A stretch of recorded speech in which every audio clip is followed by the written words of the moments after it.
This is the Inner Chief Podcast, episode 314. Well, it's like you can't have a proper relationship until you love yourself. It sort of emanates from the same thinking. You are the centre of any transaction, whether it be personal or work. And if you don't know yourself, if you don't feel you're at the best capability, development levels, it starts with you. You've got to look in the mirror.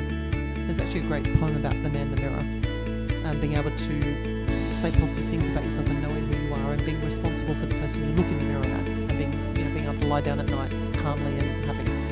G'day, this is the Inner Chief Podcast, episode 314. And today we continue our best of series with Chief Growth Officer at Australian Computer Society, Siobhan O'Sullivan, on custom experience, looking at yourself in the mirror and accelerating your career. I am your host, Greg Layton, founder of Chiefmaker and the Council of Chiefs. And I believe there is a great chief in all of us, and that through listening to the stories, strategies and techniques of great CEOs, each of you can find and leave your own legacy through your work. The Inner Chief Podcast is where you will learn how to think and make moves like a CEO. For over a decade, I've helped CEOs and senior executives around the world boldly lead change, inspire their people, and leave a legacy.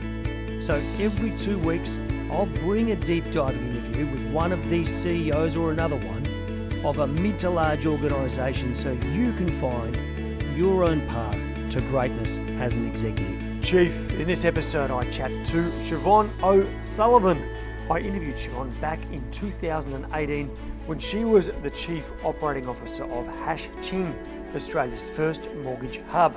She has since moved on to become the Chief Growth Officer for the ACS, or the Australian Computer Society. Her career started in human resources at Armaguard and then progressed through the ranks of Woolworths into executive roles as COO of Finware Australia and then CEO of the Mortgage and Finance Association of Australia, which is the peak industry body providing service and representation to more than 12,500 professional finance brokers. She has also been a director of Running for Premature Babies and is currently on the board of Which Money and Brain STEM Limited. Siobhan has trained in martial arts since she was 8 years old and also holds an MBA from Macquarie Graduate School of Management. Today, you're going to hear Siobhan talk all about how she rose from blue-collar roots to lead one of the most exciting fintech businesses, what she learned from becoming a black belt in multiple martial arts forms, in particular her story when she spent time with one of the true gurus of her field.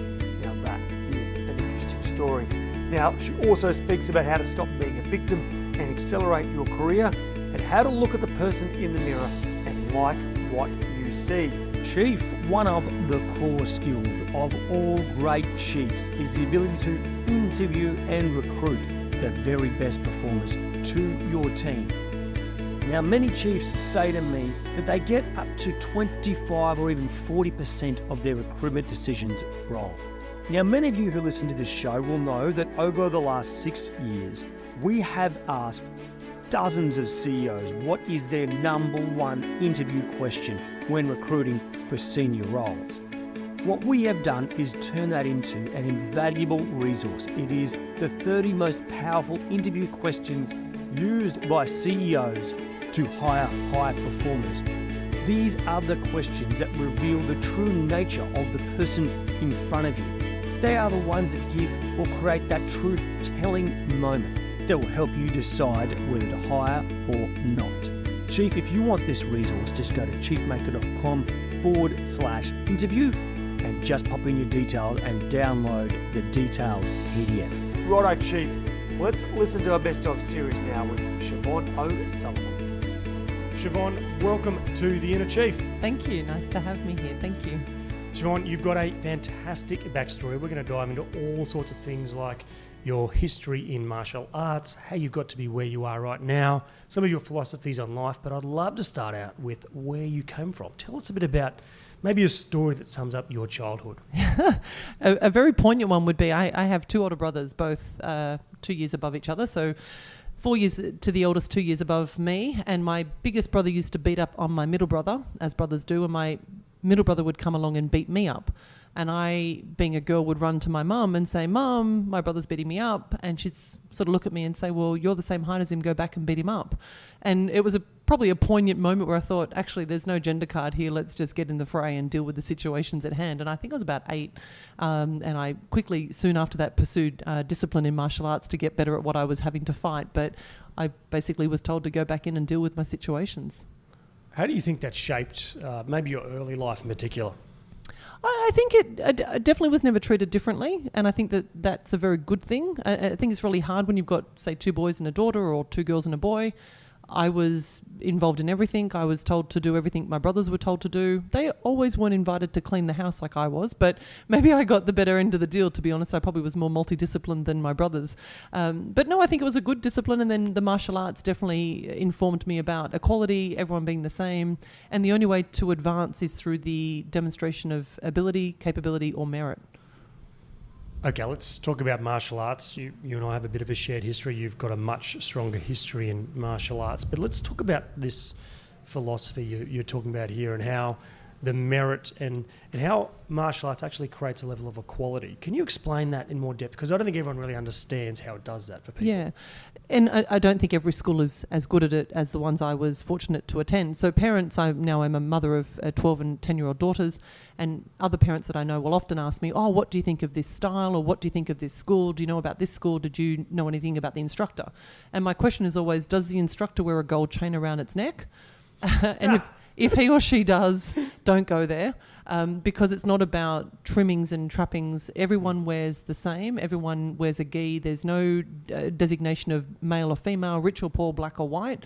We're all even, and we've all got something to contribute and also got something to learn. The pants are being held up by your belt, and people that are fast-tracking people to a black belt is sad.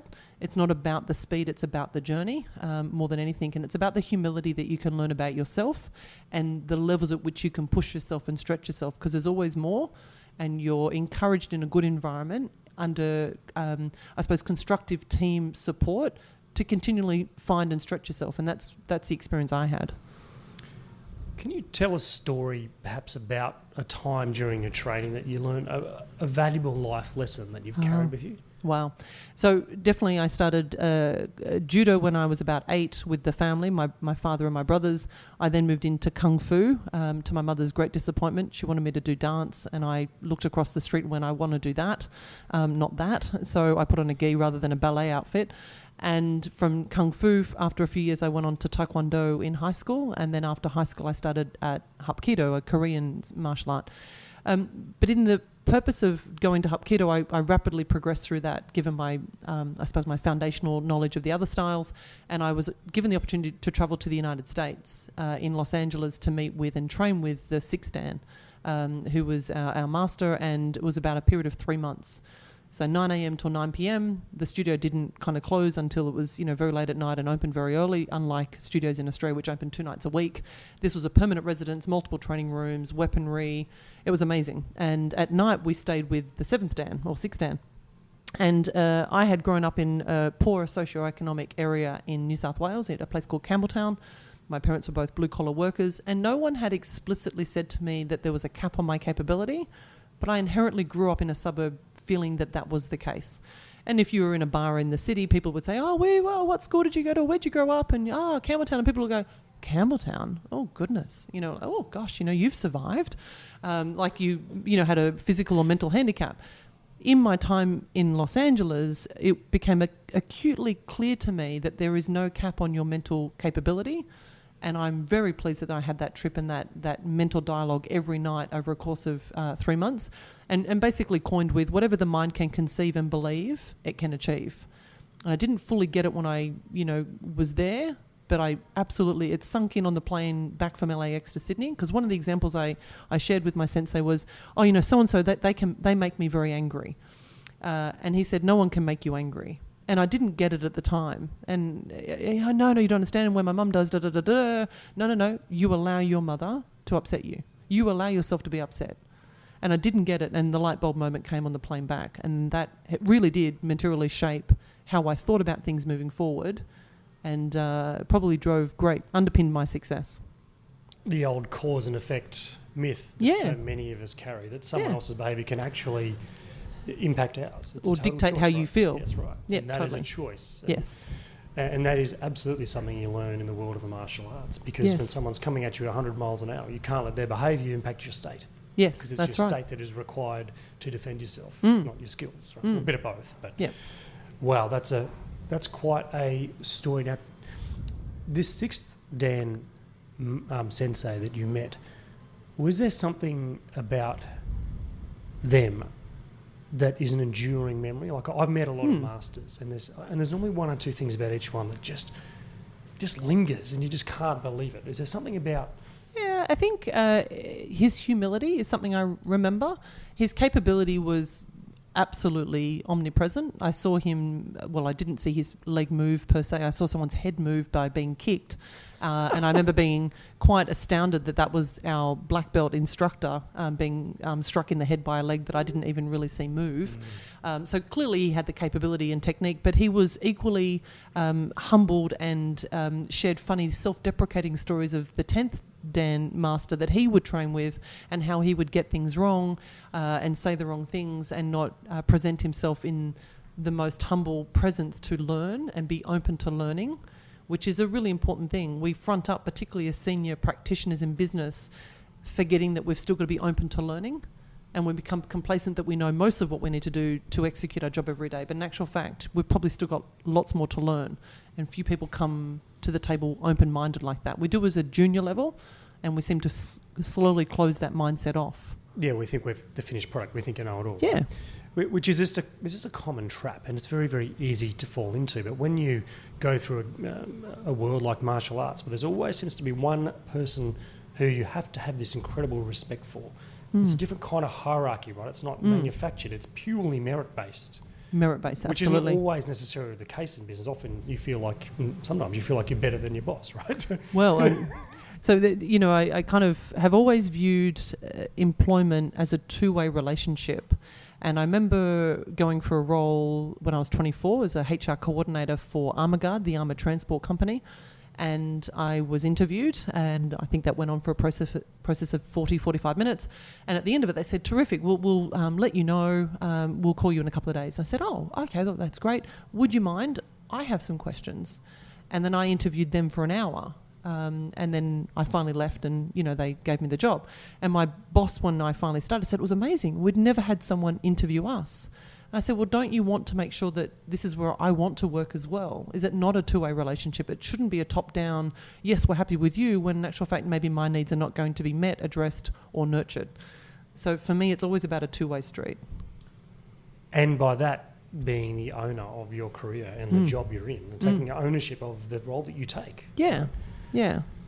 I want to go back to this link between martial arts and business and what you can learn from martial arts. Because not everything translates. No. But there are some very powerful things. I want to talk about this idea of mastery. Mm-hmm. And in the martial arts world, there's a whole range of technical and tactical and physical things that you can do, and even mental and spiritual as well. What do you think is most important for people in business to pay attention to in order to master their craft? Look, it's a challenging question. I constantly just think about that notion of always wanting to learn more. I can learn something from everyone in my business. I have people join HashChing that have been maybe their first time ever working in an office environment, but have worked in casual jobs or shared economy jobs or gig economy. And there's something about that experience from that job that they can share with me in my online marketplace.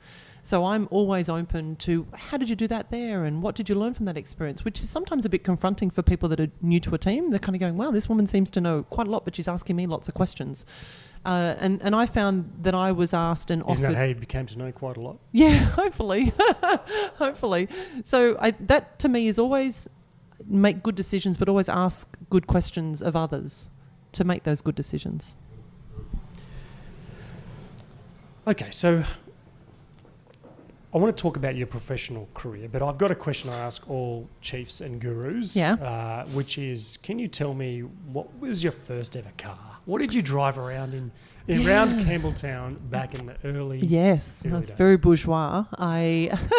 So I had a very strategic approach to this. So I could have bought let's be honest, a shitbox with my own cash and savings. But I was strategic about the idea. I wanted to get a small loan to buy something that I could demonstrate to the bank that I could pay it off, because I was watching too much American TV about having a good credit rating, which at that time, I'm 45, did not exist. It was just if you behaved badly, not if you behaved well. But I wasn't under that understanding. I didn't grow up with great fiscal education in my home, blue-collar parents. So I went off and bought, and I wanted a car with luxuries in it, such as nice seating and electronic windows. I was, trying to go really top of the line. So I remember buying a 4-door Volvo, but not the tissue box version. It used to be called a tissue box. It was like a hatchbacky thing, which was quite good, but I messed up at execution, which happens a lot in business. I remember thinking I was really clever, and I walked into the car yard and it had on. Can I swear? Yeah. It had, I would describe the dickhead rate, the rate that's on the front of the car in a used car yard.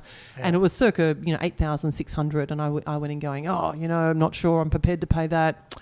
I think, 8.2 is probably where I'm prepared to go.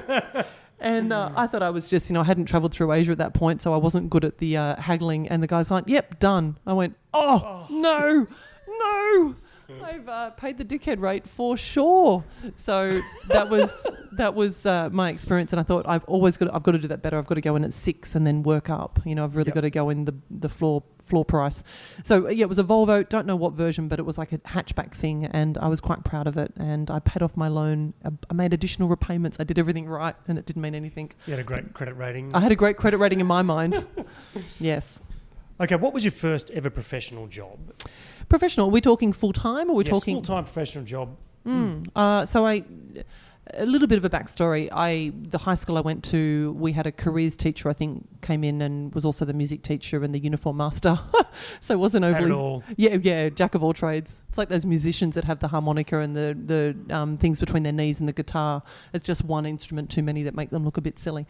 So anyway, she came in and we did a 20 questionnaire thing, and my survey apparently, in broad terms said, I aspired to wear a suit, carry a briefcase, and tell people what to do was her output from my survey. And then she overlaid with, you've got a good personality, Siobhan. I think you should pursue a career in hospitality management. So, that was the green light I needed. And I was in kitchens at 14 or 15 doing cold prep and doing silver service courses at night and researching where I was going to do my first degree when I finished high school. So very clearly, once I'd finished, my first full-time job was in hospitality, and I was opening a restaurant for somebody, picking the furnishings, helping with the menu, recruiting the staff. That was my first full-time gig. Wow. Here we are now, all these years later. Yes, Fantastic. when I've never lost my passion for customer care. That's true. And we're going to talk a bit about your passion for customer experience, because I think that's quite fascinating. So your career progressed through a range of roles, and you said Armaguard and a few Armaguard. others. So I was at Liverpool Council in my first... So a little bit of a backstory, albeit I love hospitality and I love particularly food and beverage. I was acutely aware I did not want to bring up my children in the back of a kitchen. Not that I had kids at 21, but my aspirational family, I didn't want to have to then pivot careers at 30 or 35. Potentially laboured with a mortgage and such things. So I thought, if I'm going to change, I'd do it now. I'm a big advocate of not getting splinters in my bum, and I mean that by not sitting on a fence. So hard choices, make them now. Do it, rip the BandAid off. And certainly some very long-term vision for a 20-year-old to be thinking that far forward. Yes, I know it's not somewhere along here you're going to say, what advice would you give to your younger self? It's cool down, slow down. Don't be so bloody serious. But anyway, I was. So I pivoted at about 21, went to Liverpool Council and begged for a job as a human resources officer. And how did you beg for a job? Well, a mother at the studio, the martial arts studio where I was teaching children, said to me, you should go for a job where I work. She was a HR manager there, or not the manager, but a senior resource. You could be the HR intern or officer. And I said, I don't have any training in that or any experience in that, but yeah, that sounds like a great idea. So I went to the interview, and the man I was interviewed with, Andrew De Winter, is a very, very lovely human being. And he said, really, Siobhan, at the end of the interview, why should I take you? I've got a stack of resumes here. I can see him behind his big desk, all qualified and all trained. And I said, Andrew, that's where the bargain starts. You can pay me the least amount and I've got everything to learn. And I said, and after 3 months probation, the day before it, if I'm not working out, simply tap me on the shoulder, and then you've got that big folder there of all those talented people you can ask to come and work for you. So that clearly won, and I was offered the role, and I quickly then re-enrolled at university to do my second degree part-time at night. Wow, what a cool start. Yeah, it was good. And I really loved it. To me, it was almost... So HR normally is, I used to have fun when in my 20s when I was single. I'd go into bars if, you're meeting people and they'd say, oh, what do you do? And I'd say, what, have a guess. And, marketing and no. And what part of the business do you really hate? And everyone would recall and say, oh, don't tell me you work in HR. That's terrible. And I go, yep, I'm a HR person. Interestingly for me, though, HR as its practice normally is not as per its discipline. It's normally an arbiter between the employer and the employee to get a win-win kind of outcome within the business. And rarely is it practitioned that way. It's normally an advocate of the employer, normally to the detriment of the employee. And I was not that way. I was very principled about how I wanted to operate in that space. And again, I worked, after leaving Liverpool Council, I worked with Armaguard intentionally in a blue-collar warehousing logistics type environment, because both my parents had come out of blue-collar environments and their experiences in a workplace was very negative, and their negativity had infused the home. So what advice would you give for HR professionals now if they're listening? Because you make a very good point there about the role of HR. Can you explain to them how they can make some changes to be more effective in their role? It's obviously more omnipresent when you're dealing with a unionised environment, and particularly strong unions. And I had exposure to helping negotiate and deal with the Transport Workers Union in my experiences with Armaguard. And there's a sense of adversarialness between employers and union environments where things are never delivered in a win-win. And people, and I did a lot, I'm quite a curious person, and I would read lots about how works councils in Germany, for instance, deliver great workplace environments for both employers and employees. And our model could be enhanced. The way we dealt with unions, particularly in Australia, I didn't think was best of breed. So I was always of the opinion we could do things a bit better, and it was very important for me for people to go home feeling valued and that they'd contributed in however that, whether it be a forklift driver or whatever it was. You need to be, people don't often aspire when they're a kid to be a forklift driver in a warehouse. Circumstances got them there, and now they've got a job and they've got bills to pay. So I think if you are in a unionised environment, think about where you get middle road, a win-win, regardless of what the employer is wanting to get an outcome on, and, cut some headcount and do this and do that. It's not always about that. It's see the bigger picture. What are you trying to do as a business? And it's obviously to have a successful business that continue to grow and pay wages to everybody. So how do you navigate that course? And if you've got a solution that you think is valid, push that up the line. Propose that solution. Exactly, because very often I think HR professionals underestimate the strategic value or the strategic opinion they can bring to the table, because they are the experts in people. Yeah. And performance of people, right? So sometimes they stay a bit quiet when they should say a bit more. Yeah, I've probably been a bit more seasoned in not talking back and challenging the status quo and asking questions. It's just part of my DNA. So Really? Yeah. I remember asking the family priest when I was about 7 about why he wasn't allowed to marry. I said, but you'd be the perfect person to marry. You're apparently married to God and you're this perfect person. He goes, oh no, I've got a job. I'm like, yeah, but my mum's got a job. She's married, she's a worker, and she's a mum, and she's a sister, and she's a daughter. I said, she's got a plate full. Why don't you load your plate up? He looked at me going, well, where did this girl come from? I think I was about 6. So yeah, I've always challenged concepts. Now, Chief, do you want to take your game to a new level, or that of your people? Our mini MBA in leading high performance teams now has the highest NPS of any mini MBA style program in Australia at 91. Why? Because when you do the program, you get immediate and tangible performance improvement. You get dedicated time working on the business as opposed to away from it. We have a practical, real-world approach, and we teach frameworks that you implement in your business as we go, and then you share and learn with your peers and with me as your coach. So the cost benefit is immediate, right? The weekly coaching sessions are live and you get a chance to ask questions direct to me and of your peers. And the time management is completely achievable because you're only spending a couple of hours a week on this at max, and those 2 hours are actually working on the business. So if you want to add something that really changes your game, that helps you become a real master of transformation and change, and to inspire your people and love your job, check out chiefmakeup.com/mini-MBA. Okay, what about setbacks though, Siobhan? You're a challenging individual, you're in these worlds, you're going to have some resistance along the way, surely. What are some of the setbacks you've had? So, setbacks, there's numerous. I mean, in everyone's career, I used to think life was very linear. And if you think about a gym environment, it's like that rope that you climb to the roof and ring the bell and you're going up.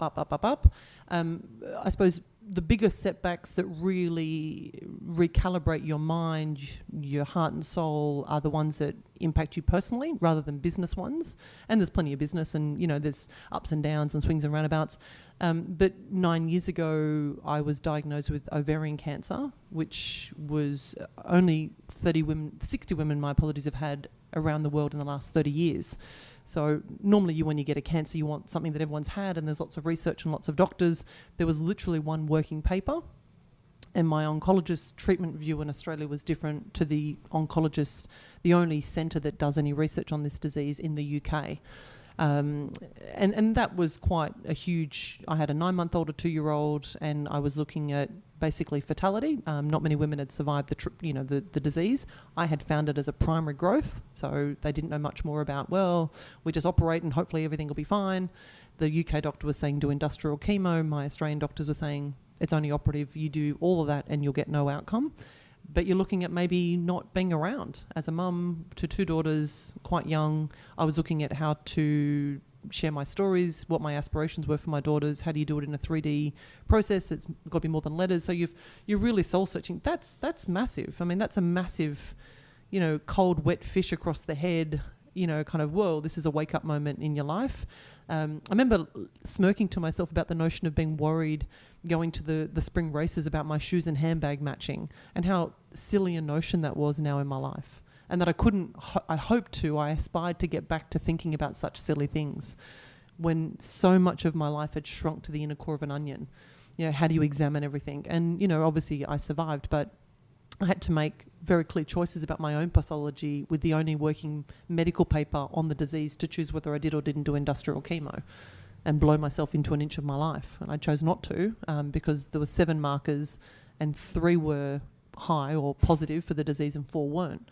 But before I opened the envelope, I made the decision. If there's 4 or more, I do chemo. If there's 3 or less, I don't. And you own the decision and you don't get splinters and you move forward. And if 3 years down the track it ignites in my body, it would be a secondary growth in my brain, my lungs or my liver. That was the choice I made, and you live with that choice, and it's now 9 years and I'm fine. So good. Wow. I don't know if you know this, but the episode last week was with another lady who survived ovarian cancer, but when she was 8. Oh, at 8? At 8 years old, and was given a very similar prognosis, and her mother took her home to Wagga Wagga and with natural treatments beat it. Wow. So listen to Sarah Chamberlain, the episode literally that went live last week. Wow. I can't believe it. And she was talking exactly the same challenges of almost no global situation or case that's been similar. Yeah. But if I can draw something that's quite a similar parallel between you and Sarah, is that what you've taken out of it is, number one, some perspective, but 2, the way that you took the decision by the horns, so to speak, and said, I'm going to own this, and I'm going to describe my own, or own my own story, is the way she described it, to define my own path, and whatever happens. But interestingly that you both did that. And maybe it's just my DNA, but I can't imagine... It's like a big challenge in business today, or in your life today, or personal relationships. You've got 2 options in broad terms. You either get up and front the day, or you stay in the fetal position. that's really what you've got. And there's days where maybe you do sit in the fetal position for 5 hours or 2 hours, and maybe that gets you through, and that's fine. But you can't endlessly get up every day or not get up every day and lie in the fetal position, particularly as a mum, and particularly with bills to pay. Life has to kind of keep going in the best version it can be with the best decisions. So you get up, you make a decision, you front up, and you want to be proud of the decisions you make. Okay, so Siobhan, I always love to know what sets people apart from the competition. What is their secret sauce? What do you think that is for you? I would probably put it down to just attitude, to be honest. I'm not smarter than anyone. I'm probably not smarter than most people, to be honest. But my attitude is the amplifier.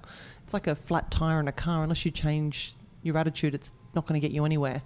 So, in sport, they talk about attitude, get the right headspace. And I think I've generally got the right headspace, and I am good at pulling together the tools, my toolkit of experience, insight, ideas. And if I don't have enough, I'll ask the people I know maybe that do have answers.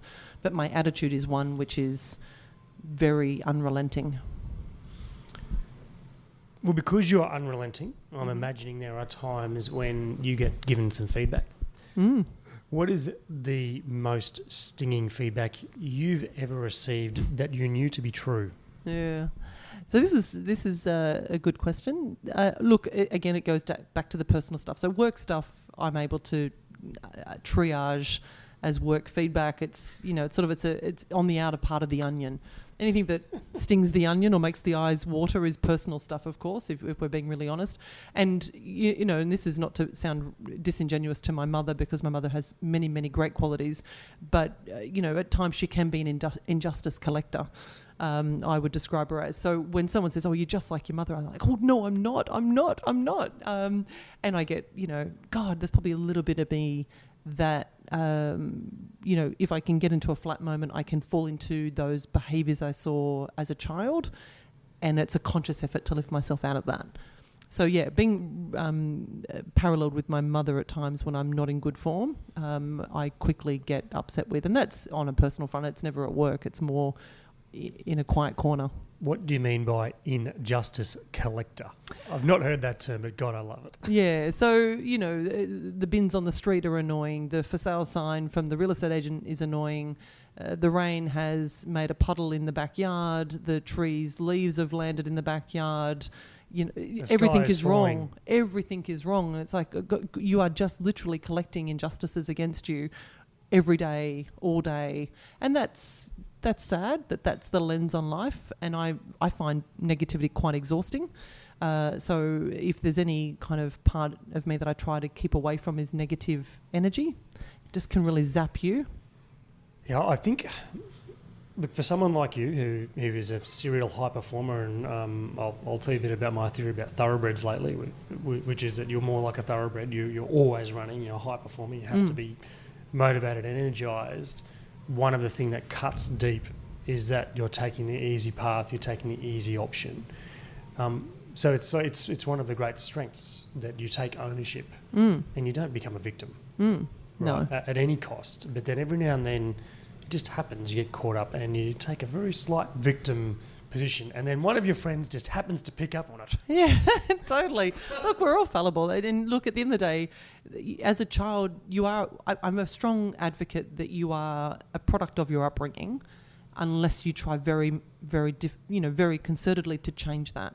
So if you see elements of your upbringing or your parents' behaviour that you think, gosh, when I'm older, I'll do that differently, or, how many times do we say, God, I remember saying that to my kids, or I remember having that said from my parents to me, and now you're repeating it to your own children. So if you want to do things differently, you need to be consciously, perhaps initially incompetent, to get to conscious competence and do it differently and do it better. And when you're tired, you're stressed, you're exhausted, you naturally will fall into your your DNA, what you were brought up and saw. So it's very important not to do that if you don't wish to be like that. Let's talk more about victim mentality, and there's a lot of that seems to be going on in current society, and we've got a little philosophy here at Chief Maker, which is ownership precedes victory, and that's around owning the things in life.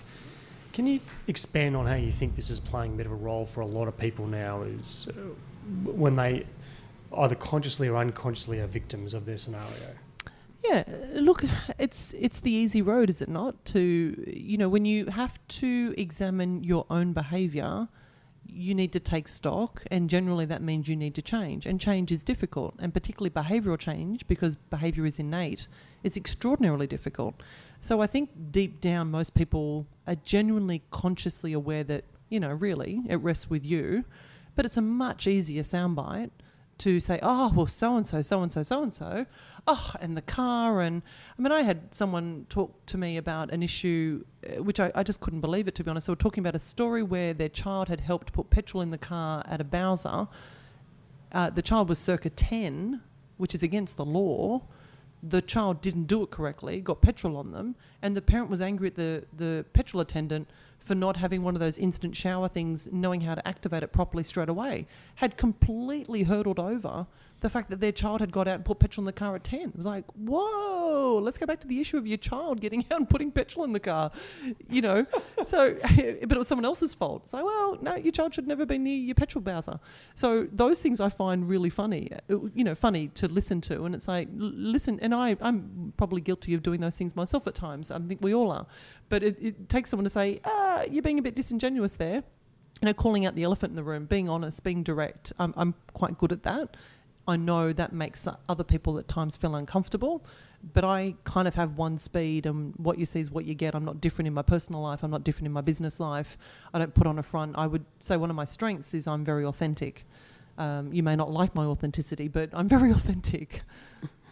There's one more point on this victim mentality. So there's challenges in life where you can be a victim about some personal things, but let's talk more about the business side and business acumen. Because I've seen executive teams write off $50 million like it's nothing, and then not take ownership of a decision they'd made a year before that led to that. So in a business context, how do you see this playing out, and what do leaders need to do to be better at that? So to me, it's that attitude thing again. It's the care factor. There's plenty of people. Think of a bell curve. There's the top end of the bell curve, and then there's the middle of the bell curve, which is the majority of participants. There are the majority of participants in business that are coming in every day to do the job and get paid, and don't really have aspirations to think about the broader picture, and don't really want to. So having to make a decision 9 months ago, they probably made it with a half-informed attitude, went with the flow of the business table because their cat had died in the morning, or their car wasn't working, or they had a fight with the missus or the husband. And now 9 months down the track, they're going, that didn't work. Yeah, well, never mind. Not my money. The project's behind. And I would suggest I'm very unique in my DNA, where my care factor is ridiculously high, and I think about every dollar that the business spends as being my dollar, and my team and my care factor. Now, I'm the unique one in here. I'm not the normal. So my going above and beyond and my diligence with things is not the norm compared to maybe others. But that's that owner's mentality. Yes, it is. Just incredibly powerful. And I think that's a powerful point for people. If they want to have bigger impact at work, be better at what they do, you've got to cultivate that owner's mentality. Pretend you are the shareholder or the owner or on the board. Then what decision would you make?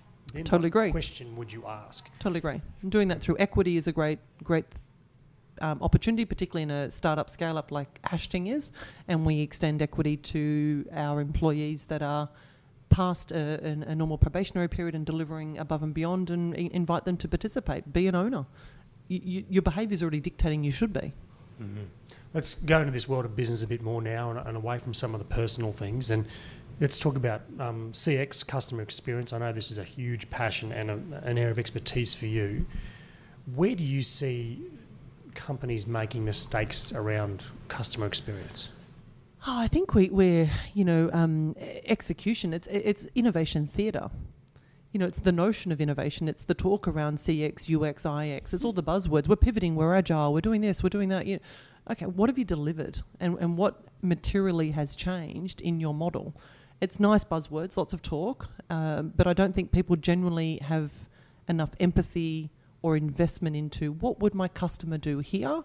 Let's bring customers in and ask them what went wrong, what did they like, what did they not like. we got, and this has been going on for years. Talk about Southwest Airlines. It's kind of lost its heyday, but in its heyday, they were prolific at bringing in customers and asking them about their experience on the aircraft. And things such as garnishes on their food was one of the things that went from customer feedback. Why do you do that? I never eat it. It's crap. I think you put it on there to make it look good. I think it's probably been handled on 2 or 3 dishes. I don't want it. Why are we doing that? That's a saving of money. There's a whole range of insights that you get into your business if you are possibly capable of sitting in their shoes as an older person, as an ethnic, as a younger person, as a sight-impaired person, as a disabled person.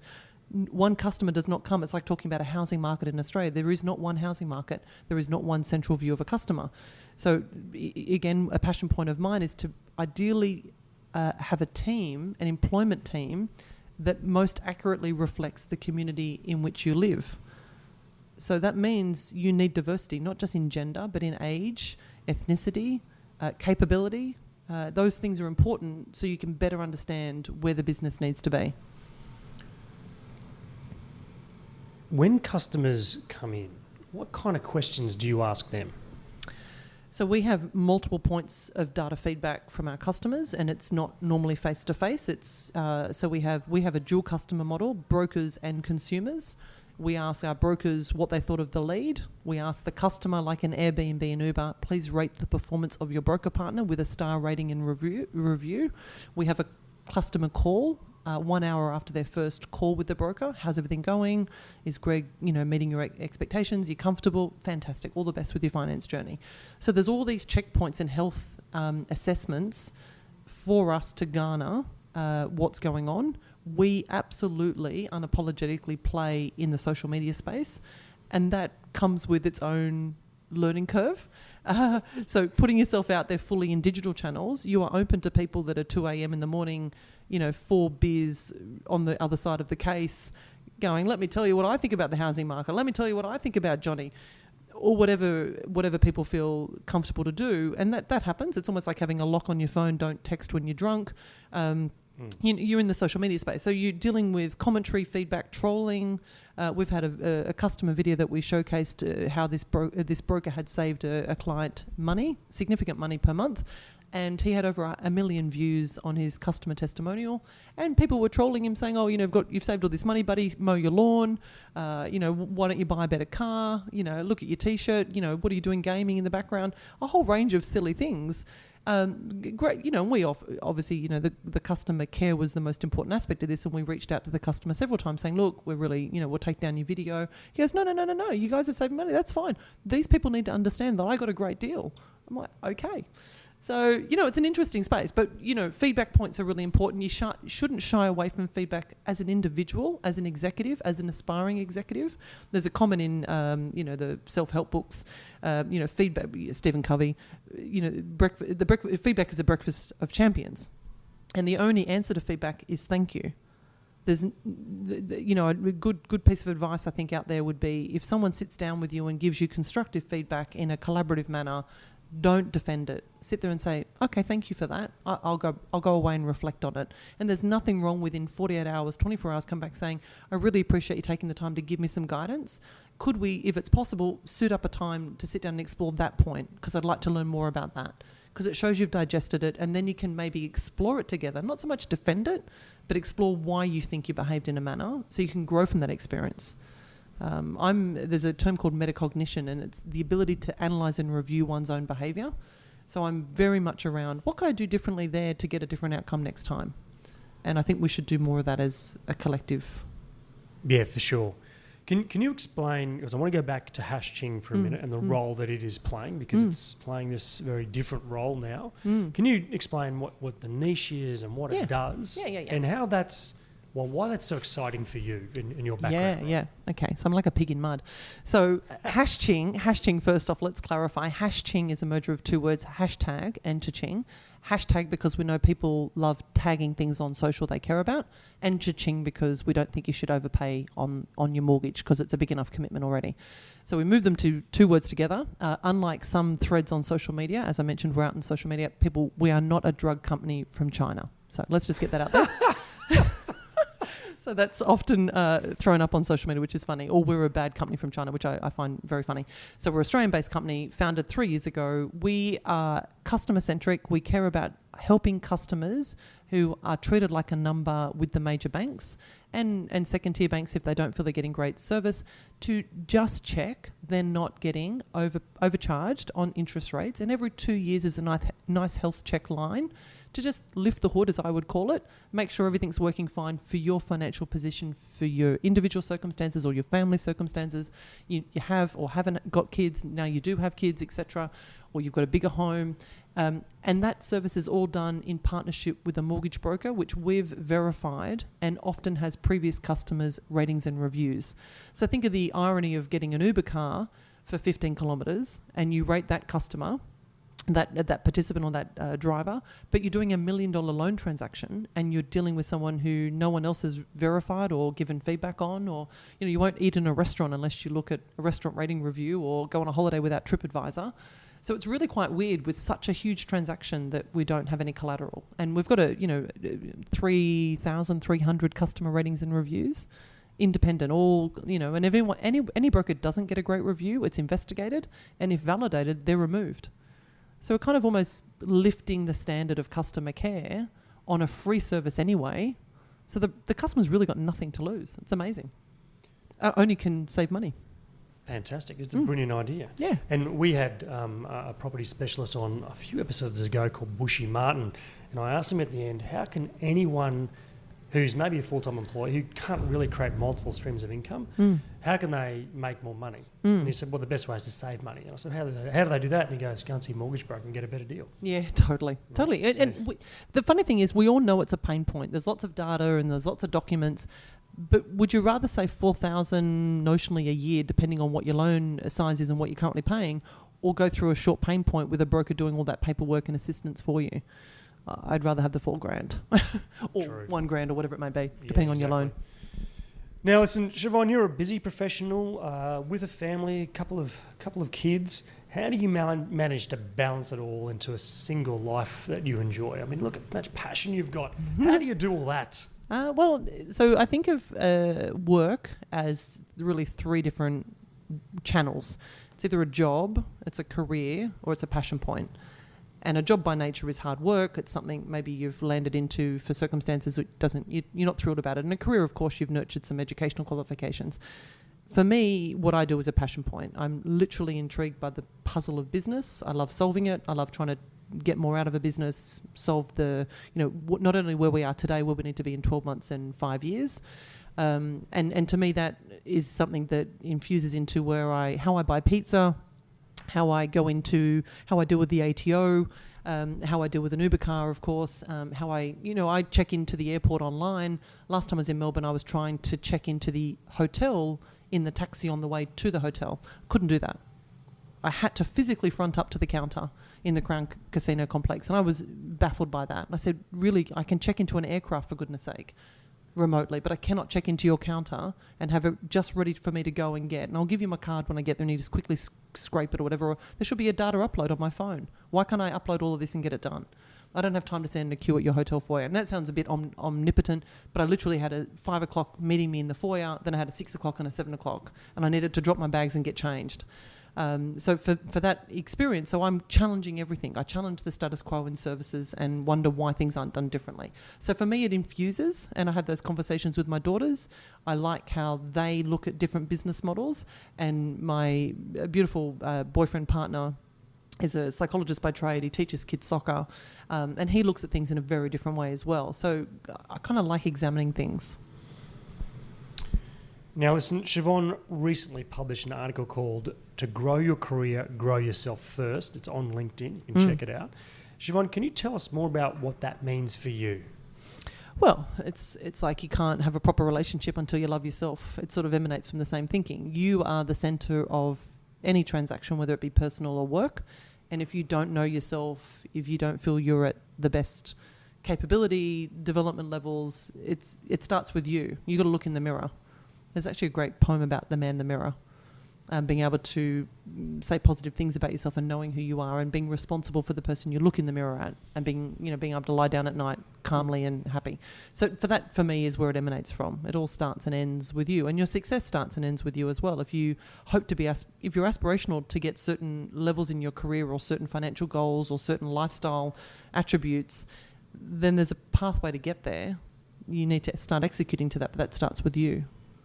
Yeah, I love that Man in the Mirror poem, and one of the things I've always said is when you walk into the bathroom at 2 a.m. and you're in your PJs and you look up at the mirror and it's dark and there's no one else around now, this is just you, do you like what you see? Totally. Or can you describe what you see? Yeah, are you comfortable in your own skin? And if you haven't done that work and you haven't looked inside yourself and been through tough times, been through the layers of the onion, so to speak, I think it's very hard to really look yourself in the eye and go, I do like that person, I'm proud of who they are and the contribution they're making.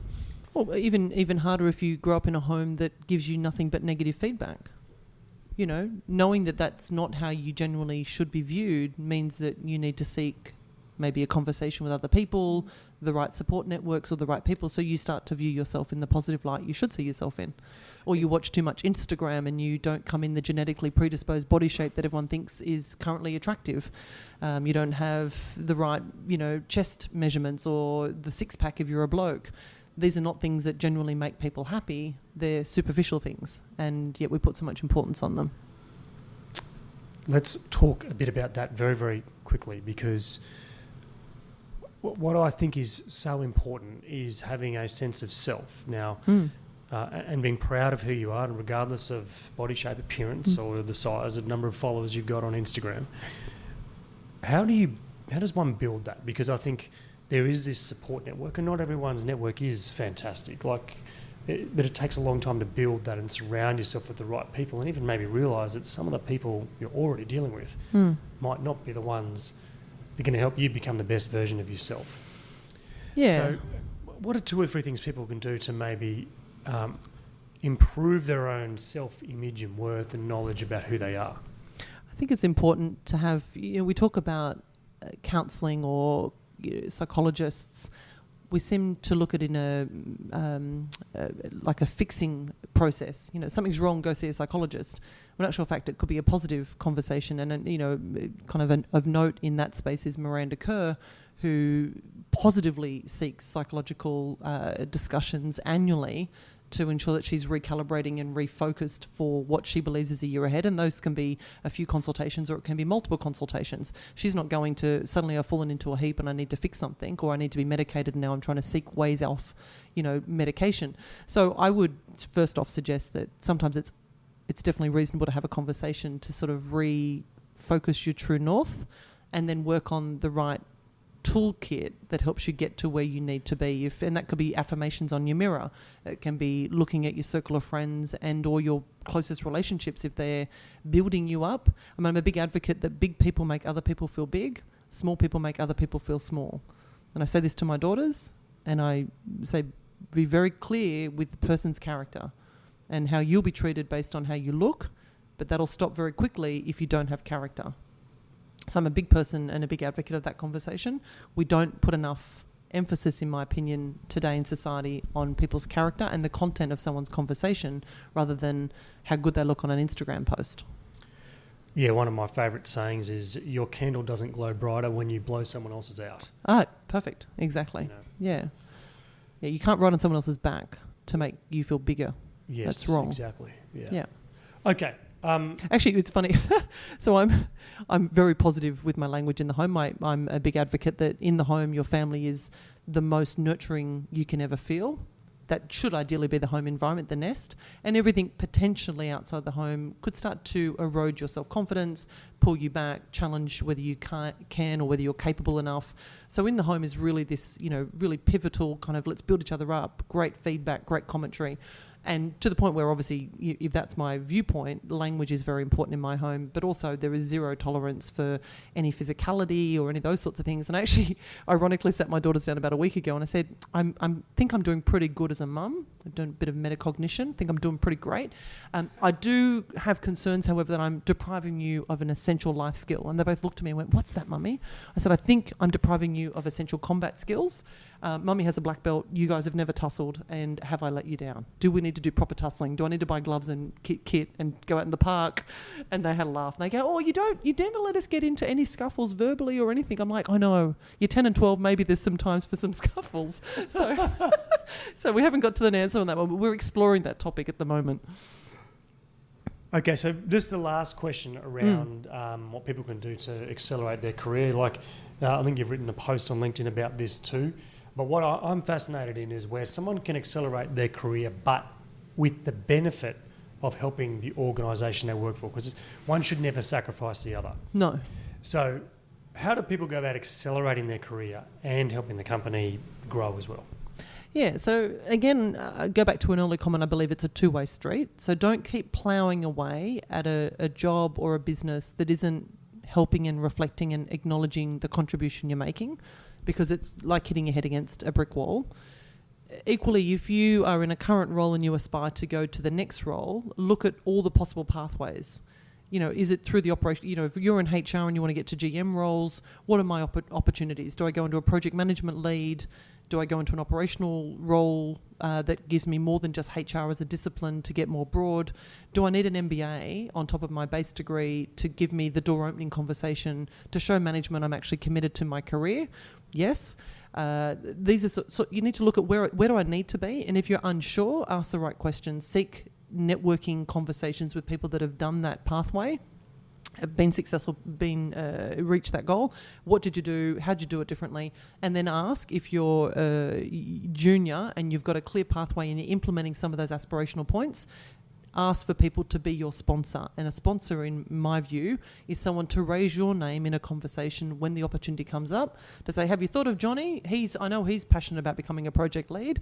Hey, Sally mentioned to me the other day she was interested in an operational opportunity. Is there a quick project you could put her on to give her more exposure to the operational side of the business? Whatever it may be, you've got to be clear about it and go after it. So you actually get someone to say, will you be my sponsor? Yeah, absolutely. So there's we talk about mentoring and all those sorts of things, which is more detailed work, and mentoring is a very good thing as well. But the notion of being a sponsor of somebody is, if someone's junior to me, say in the fintech space, and is looking for an opportunity, they might say, hey, this is, can we catch up? And they talk all about this is what I want to do. Fantastic, right. So that's the roles you're looking for. If in the next 6 months those sort of conversations come up with me, I'll say, gosh, I had a great conversation with a person. I intentionally bring them into the conversation. Great. Now, I haven't worked with that person, but hey, I'm happy to do an introduction. I know she's really passionate about that type of role. Yeah, that's interesting. I hadn't actually considered the role of a sponsor as opposed to a mentor. And that's actually quite fascinating, because when I think about it, I play that role for heaps of people. Yeah. And I think most people who have had success like yourself also do that. So that's a very good point, and another wonderful way of opening some doors and really a conversation that not many people have. Yeah. So fantastic. Chief, more from Siobhan in a minute. Now, recently on the show, I spoke with world-renowned hotel developer Rory Hunter, who is now the founder and CEO of Model. We discussed how he is spearheading sustainability in the build-to-rent industry, seeking solitude and healing on the ocean, and the adventure of a lifetime. Here's what Rory had to say about resetting his life's trajectory. We all make mistakes. We all try to be the best version of ourselves, but it's often hard to see that. We often focus on the negative or what didn't work. And I love the Churchill quote: "Success is not final. Failure is not fatal. What matters is the courage to go on." And I think when you're an entrepreneur, you get these sorts of highs and lows, and they can be exhausting. And over that process, I'd sort of forgotten who I was.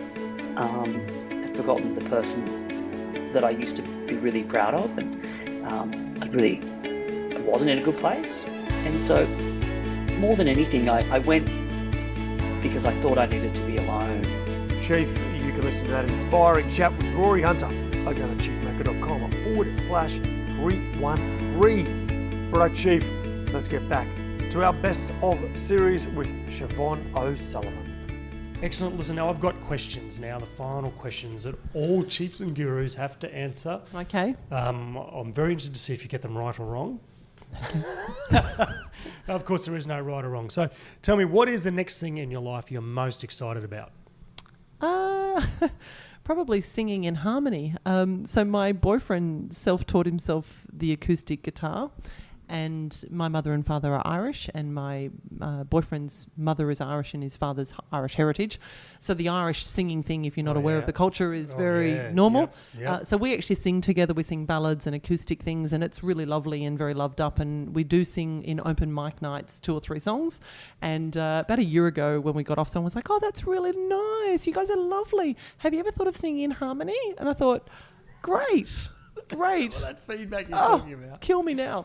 So, I went, oh, yeah, we'll try Maybe that. you just need one more Guinness. Yeah, maybe. And I'm trying to be disciplined to learn the piano at night as a bit of a left brain kind of thing. So I'm excited about tackling personal challenges and new skills that it's easy to keep ploughing away in my own vertical, which I both love and enjoy and I'm good at. Whereas starting something new and teaching yourself something new, you feel a bit incompetent, and that's sometimes not the most comfortable experience. So you've got to like it and live in it, and that's what people are starting their careers feel. So it's nice to be empathetic to that. What are you most grateful for in life? I've got to say, very interesting childhood, and I had a marriage that didn't work out. I'm most grateful for the person in my life now, my partner Ross, who is genuinely a beautiful human being, soul, cares more about me and my daughters than anything else, and has genuinely demonstrated unconditional love and just unbelievably inspiring. And I'm very grateful for that. And can sing in tune. He can sing in tune. I've just got to keep up. Yeah. Excellent. Can you nominate another CEO that you hold with great respect you think should be on the podcast? Yeah, so 2 came to mind actually when I was thinking about that. Lisa Klaus, head of CoreLogic RP Data. She's an amazing woman and very talented. And then the other person that come to mind was Claire Wyville-Platter, who runs The Fold Legal, and she's been nominated and awarded last year a FinTech Thought Leader of the Year. Amazing individual, very giving of her time and very, very capable. Well, we would love to meet those 2 chiefs, so that sounds fantastic. Yeah. Now, what is the most important question any leader can ask themselves every day?